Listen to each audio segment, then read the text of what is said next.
अस्सलाम वालेकुम। Pakistan defence analysis में खुश आमदीद।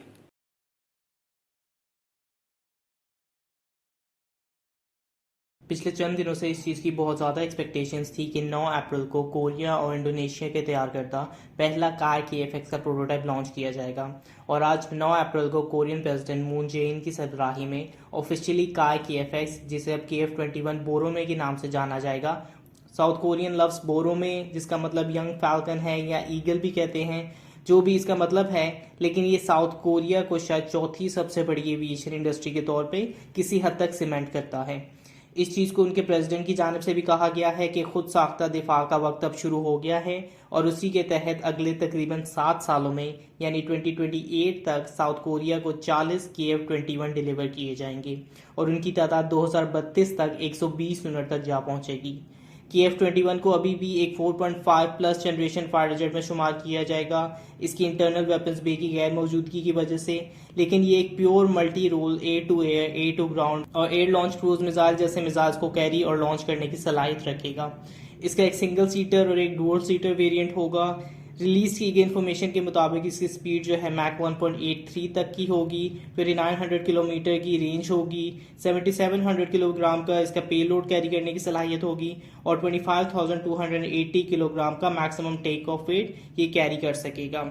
अनवेलिंग के दौरान इसको मुख्तलिफ ममालिक के कलर्स में भी शो किया गया, जो कि इसके मुमकिन कोर डेवलपर्स हो सकते हैं, क्योंकि साउथ कोरिया ने इसे तकरीबन 65% इंडिजिनसली तैयार किया है। तो ये KF-21 फाइटर जेट के कोर डेवलपर्स भी हो सकते हैं या फिर इन फाइटर जेट के पोटेंशियल कस्टमर्स, जिनमें टर्की को भी डिस्प्ले किया गया है।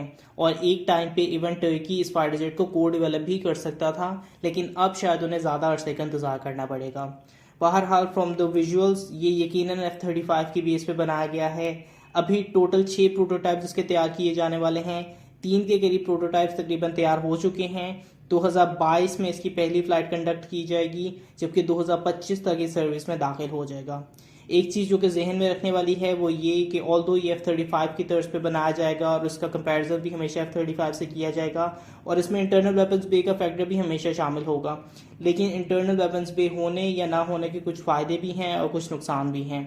वाइल ऑब्वियसली इससे स्टेल्थ के एस्पेक्ट्स में कमी आएगी, लेकिन F-35 के मुकाबले में ये शायद ज़्यादा रेंज, ज़्यादा हाइट या ज़्यादा speed in terms of speed pick करने के लिहाज से ये कैरी कर सकेगा। और ये तमाम की तमाम चीज़ें जो हैं ये स्ट्रिक्टली इंटरनल वेपन्स बे के ना होने की वजह से कि F-21 F-35 के मुकाबले में हासिल कर पाएगा। Overall I think south Korea ने अपने आप को US, चाइना और रशिया के ग्रुप में मोर और लेस शामिल कर लिया है, जबकि बाकी के ममालिक जो कि अपने फाइटर जेट तैयार कर रहे हैं, जो कि अपने प्रोटोटाइप फेज में पहुंचने में भी अभी बहुत वक्त लेंगे, तो साउथ कोरिया बाकी कंट्रीज़ के मुकाबले में, जो कि डेवलपिंग कंट्रीज़ कह सकते हैं, जो कि फाइटर जेट तैयार कर रही हैं, उनसे कई गुना आगे निकल गया है।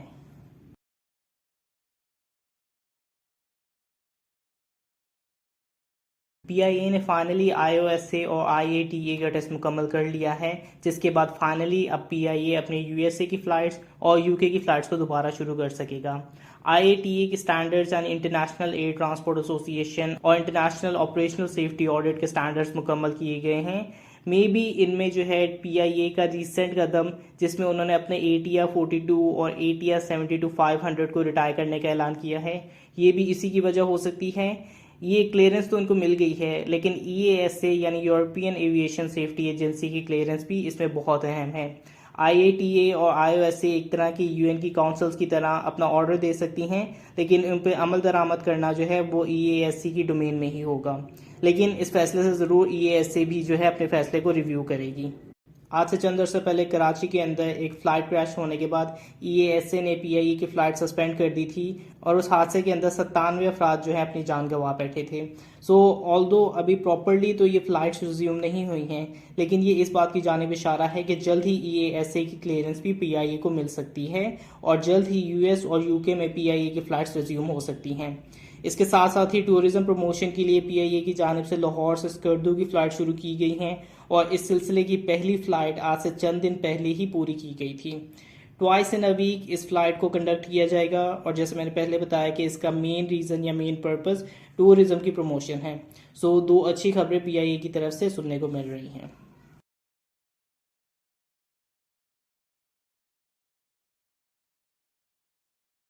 ये एक दिलचस्प सी चीज़ यूएस नेवी की तरफ से की गई है, जिसमें उन्होंने फ्रीडम ऑफ नेविगेशन एक्सरसाइज को कंडक्ट किया है। इसको इंडिया के मुकर्रर करदा नेवल वाटर्स में परफॉर्म किया गया है, जिसे हम ईईजी यानी एक्सक्लूसिव इकोनॉमिक जोन भी कहते हैं। लेकिन इंटरेस्टिंग चीज़ ये है कि इस एक्सरसाइज को इंडियन वाटर्स में परफॉर्म किया गया है, लेकिन इसमें इंडियन अथॉरिटीज़ की कोई रजामंदी शामिल नहीं थी। यानी इंडियन कॉन्सेंट के खिलाफ एक तरह से उनकी वाटर लाइन्स को ब्रीच करते हुए इन वाटर्स में बगैर किसी रुकावट के एक्सरसाइज को परफॉर्म किया गया है। और अमेजिंगली इंडिया की कभी इसमें कोई मर्जी शामिल नहीं थी। इस एक्सरसाइज में यूएसएस पॉल जोन्स मौजूद थी, जो कि कुछ दिन पहले ही पाकिस्तान नेवी के साथ एक्सरसाइज कंडक्ट करने में मसरूफ थी।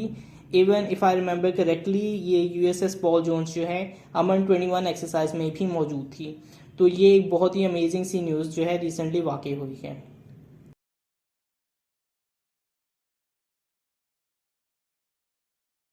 एक और न्यूज़ जो कि अभी कुछ देर पहले ही रिलीज़ हो रही है वो ये कि जल्द ही यानी आने वाले दिनों में Indian prime minister Narendra Modi Pakistan का दौरा कर सकते हैं।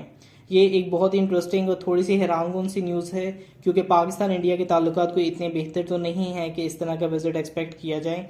लेकिन इसके साथ साथ हम माजी में देख चुके हैं कि नरेंद्र मोदी पाकिस्तान का सरप्राइज विजिट भी कर चुके हैं, और प्राइम मिनिस्टर नवाज शरीफ के दौर में नरेंद्र मोदी एक अचानक फैसले में पाकिस्तान में आ गए थे। ये चीज़ एक्सपेक्ट की जा सकती है। लेकिन अब ऑफिशियली पाकिस्तान की मिनिस्ट्री ऑफ डिफेंस की जानिब से ये स्टेटमेंट रिलीज़ कर दी गई है, और उनके मुताबिक प्राइम मिनिस्टर नरेंद्र मोदी की पाकिस्तान आमद की खबर दुरुस्त नहीं है, और ये बिल्कुल ठीक और मुकम्मल इन्फॉर्मेशन पोर्ट्रे नहीं करती है। यानी पाकिस्तान आने वाली बात ठीक चाहे ना हो, लेकिन इस स्टेटमेंट में मिनिस्ट्री ऑफ फॉरेन अफेयर्स का ये कहना कि ये मुकम्मल इन्फॉर्मेशन नहीं है, ये थोड़ा सा इंटरेस्टिंग है। और इससे क्या चीज़ बताने की कोशिश की जा रही है ये आगे चल के पता लगेगा। लेकिन बहरहाल अभी के लिए मिनिस्ट्री ऑफ फॉरेन अफेयर्स के मुताबिक प्राइम मिनिस्टर नरेंद्र मोदी की पाकिस्तान आने की खबर जो है वो दुरुस्त नहीं है।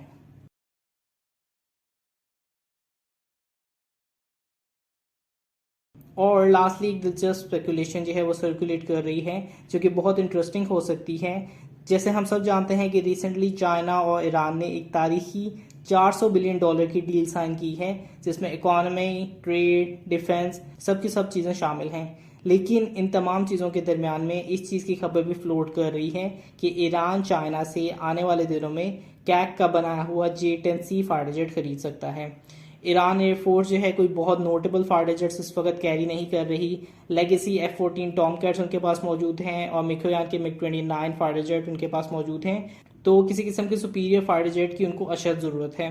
और इस $400 बिलियन की डील के अंदर जो है डिफेंस कोलैबोरेशन भी मौजूद है। तो इस चीज़ के चांसेस बहुत ज़्यादा हैं कि ईरान आने वाले वक्त में J-10C को परचेज़ कर सकता है। कमेंट करके आप बता सकते हैं कि इस J-10C की डील की परचेज़ में ईरान के कितने चांसेस मौजूद हैं, और क्या ईरान को ये J-10C लेने चाहिए कि नहीं।